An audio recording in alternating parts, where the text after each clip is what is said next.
nous nous alignons derrière la vision du chef de l'État qui a initié cette procédure de la révision de la Constitution.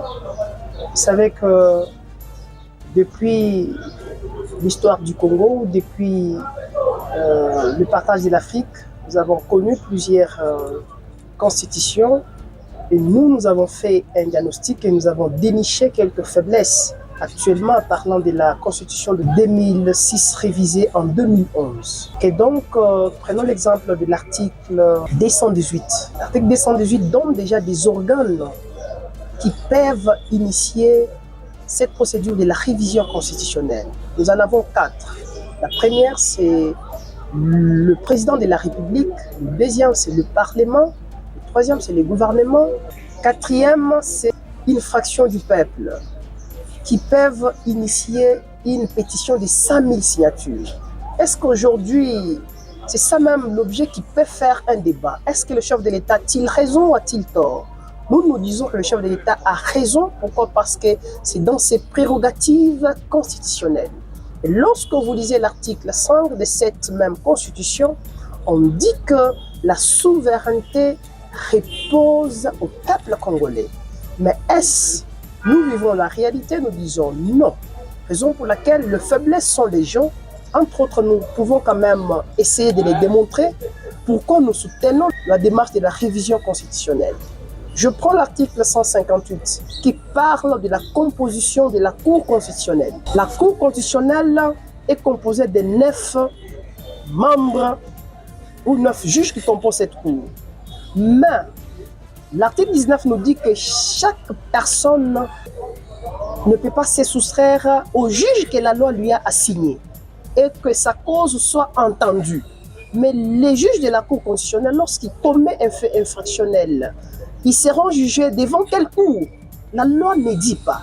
Voilà la faiblesse qui nous pousse aujourd'hui à soutenir cette révision constitutionnelle. Donc, ces juges-là sont des petits dieux parce qu'ils ne sont pas justiciables.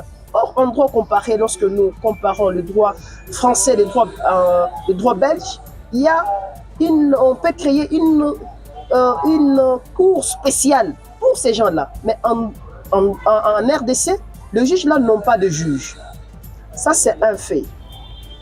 Parlons pour ceux qui ont vécu à l'époque, on parle de la loi Bakajika. La loi Bakajika disait que les sols et les sous-sols appartenaient au peuple congolais. Mais l'actuelle constitution nous dit que les sols et les sous-sols appartiennent à l'État. C'est déjà une confusion. Nous voulons à ce que cette disposition de l'article 9 soit revue pour que la souveraineté ou que les sols et les sous-sols reviennent au peuple congolais. L'article 4 nous dit qu'on peut créer des territoires par l'État congolais. Voilà l'opportunité dont le ministre Azarias avait saisi pour créer les territoires de Minembwe. Or, sans demander la volonté du souverain primaire. Voilà aujourd'hui, ça a créé de troubles dans le pays. Et nous sommes de ceux-là, de cette école-là, qui veulent que ces dispositions soient revues. Lorsqu'on veut créer de nouveaux territoires, qu'on demande la volonté du peuple. Comment le peuple peut s'exprimer? C'est à 3 façons. Dans une démocratie républicaine, seule la volonté du peuple doit primer. Que donc le peuple peut agir par voie des élections en se choisissant ses propres dirigeants. Le peuple peut agir par voie de ses représentants au Parlement.